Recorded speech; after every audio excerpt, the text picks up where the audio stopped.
I wanted to see, because I asked Gina this, what was your first introduction to the Nativity story, and were you in a Nativity play when you were a kid? Ooh, I think the first introduction I had to the Nativity story was like at this church summer camp. I don't know why we were doing the Nativity scene at summer camp, because why not? Because and I'm pretty sure we did the Nativity then, and I was young. I was like 4 or 5, and I think I was the rooster in the Nativity story, which is not the star of the show, I get.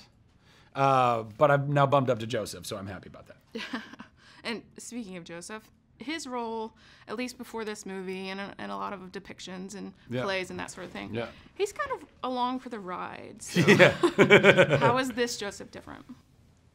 I don't know. I mean, I guess, as was stated to me earlier, that, Joseph doesn't have anything recorded that he actually says in the Bible, like in the New Testament.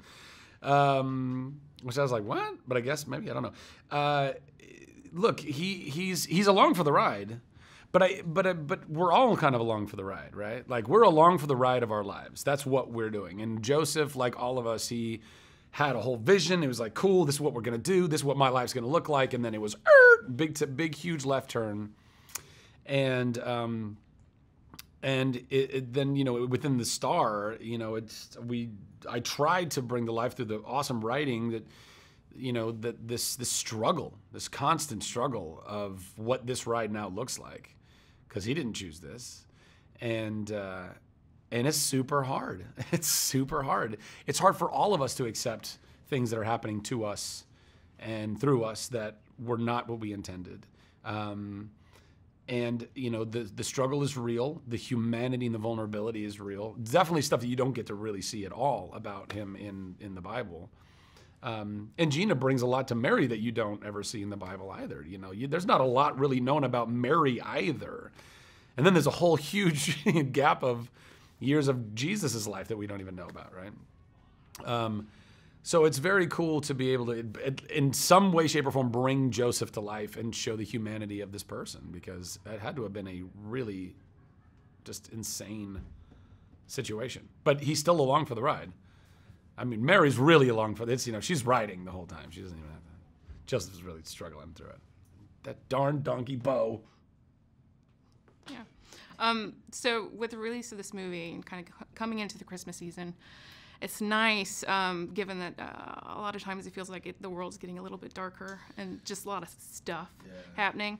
So how is this movie, along with the spirit of Christmas, going to bring light and hope joy to the world? Well, I mean, I think this is, it's an iconic story for many, many reasons, but one of them is what comes with the star, what comes with the Messiah, what comes with, it's the hope of an actual future and reconciliation to God, and grace and mercy and forgiveness and love, and and not just in the ways that God is applying that to us, but then also how we're supposed to apply that to our fellow man.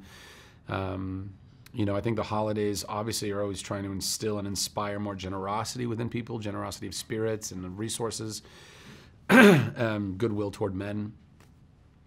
And I'm hoping that this does its part in trying to keep that going, and done in a way that it's never been done before, through the perspective of animals, and them getting to, kind of guide us through this journey, and with a lot of comedy and a lot of heart, and some real somber, vulnerable moments that I just think are really beautiful, and I'm just honored that I get to be a part of it.